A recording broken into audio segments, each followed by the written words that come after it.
I would say that this phone looks horrible. I would just throw that in there. It definitely looks like an old comic strip for sure. So it's going to be controversial. I dig it. First thing, Xiaomi modular camera phone lens thing. This is MWC material. Yes. Okay. For those that don't know, Mobile World Congress, big technology trade show a few months after CES. Generally, specifically focused around phones and then more recently smart home stuff. So there's always a lot of smart home stuff. But this year in particular, this kind of feels like old CES levels of smartphone weirdness. I love it so much from what I've seen. Yes. Lots of concepts, lots of strange devices, lots of solar-powered technology, weirdly enough. For each one of these things, we should figure out and just establish if it's a real product or not. I think you can blanket say no to that. It's like no on most of them. There are some. I was going to say we should very quickly run through them, and there's essentially a gimmick to everyone. Yeah. Let's try and see who we think would use this gimmick, or if we think anyone would use the gimmick. And a very quick, I think David's going to have more than a few quick thoughts on the first one. That's why I put it first. Yeah. But everything under that's a bit quicker. Okay. Yeah. Yeah. So Xiaomi says we can attach an entire smartphone camera, or a bigger than a smartphone camera, and bigger than smartphone optics to the back of your smartphone with some pins. Yeah. And so you can take these great pictures, and then when you're done, you just take it off the back of your phone, put it back in your pocket, and you have a regular Xiaomi phone.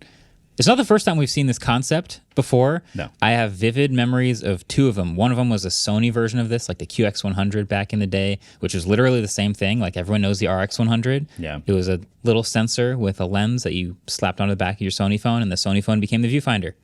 And you have a nice camera. Very cool. And then, what was that? There was like a Hasselblad Moto mod. Yeah, there's a Hasselblad Moto mod. There was the Samsung phone that just was a camera. Oh, this Galaxy camera? Yeah. Yeah. So we've seen versions of this before.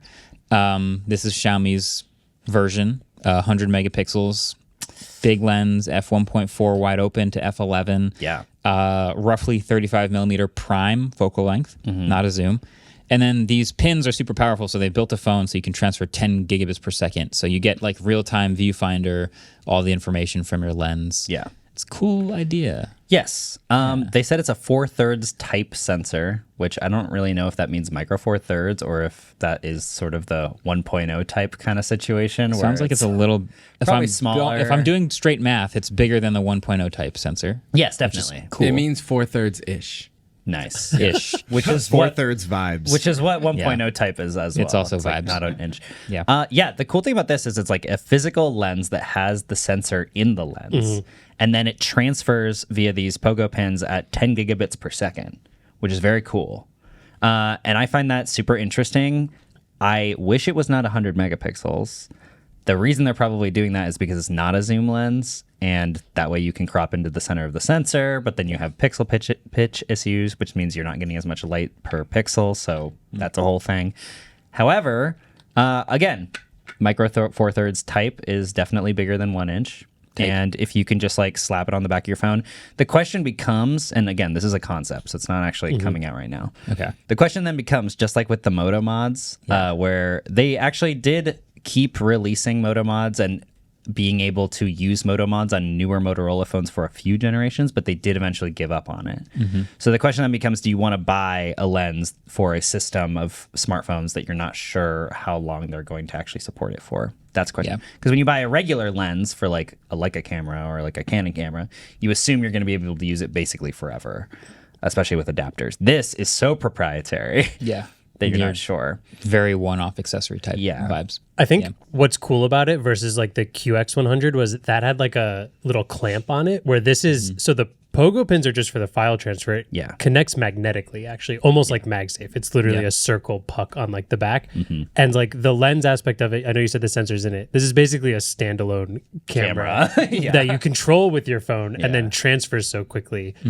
But yeah, if you were to buy this and then lose, or like the next Xiaomi phone you like doesn't have those pins on it, then you just have this like standalone camera you can't really control unless you still have the phone. Realme also did a camera concept phone, which was similar but different in that it basically had the sensor on the back of the phone, if I understand this correctly. Yeah, like inside the camera bump. Right. And then they had a mount where you could actually mount existing lenses from other camera brands to the back of it and then just condense the light onto that, which is like similar to what the red hydrogen Was one was supposed to do. Oh man, that phone. Yeah. Yeah. I got very excited for that because it was supposed to take like Fuji lenses and stuff, and then they just never made the adapter. Yeah. Yeah, there was all those pins on the back of the hydrogen, and they never They didn't did use anything anything for anything. Damn. Yep. Yeah, I added this one because it felt more like an in between of like cool external thing that's not carrying. Because everyone that I read that used the real lens on the Realme one was like, the balance of this is just so bad. It's like you're just holding a cine lens with a phone like on the back of it. Yeah. I mean, there's no way that you could use like a zoom lens or a telephoto lens because it would just, the balance would be insane. Yeah.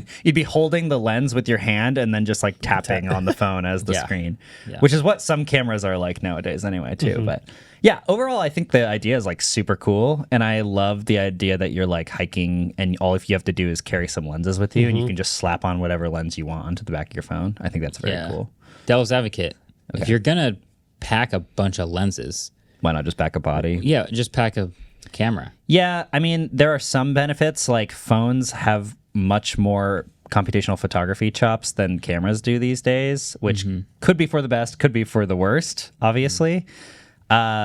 But also, you immediately have the images on your phone. It goes through the same pipeline. You can share them to social immediately. Yeah. Was it Sigma who made the camera that had like Lightroom built into it and you could share to Instagram instantly? If I remember what you're talking about, I don't know who made it, but I that can't was a remember who that thing. was. But then there's like some half-baked like Sony has an app you can put on your Sony Alpha phone The old Alpha. and on your camera, Pro, and it'll yeah. like Wi-Fi connect them, and you can download the picture from the camera. Like some of that stuff, it works okay, but it's bad. It's not good. It's bad. Yeah. All camera apps are bad. This is true. Yeah. Yeah. So If that came out, I think price of lens would be the biggest factor. Of Definitely. What would like entail you wanting to actually get that. Again, especially since you can't use it with anything else. If you upgrade your phone, if you can't change brands, like there's so many factors here. Yeah. Cool. That's the one we're going to talk about the longest. I was gonna for say, sure. only No, 9 do not more to worry. go. No, I put that up front because when the first thing in this document was me and Slack saying, David, I know you have thoughts on this. Get ready to talk about it on the pod.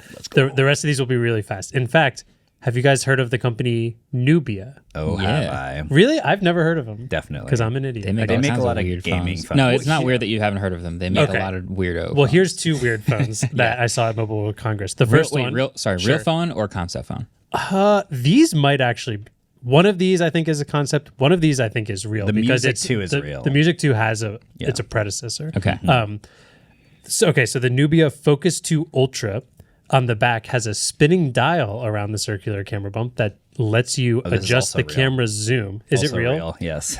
They say it's really easy to move in landscape mode, in portrait mode. And I think it's actually kind of neat because I hate circle camera bumps. So if you can add if it feels nice, a spinning wheel, if I'm thinking of like Galaxy Watch Classic It with that looks really nice. nice spinning bezel, Yeah. I think that would be pretty awesome. Yeah. And if it's mappable to other things. That'd be cool. Yeah. Like volume. Dude, a DJ app?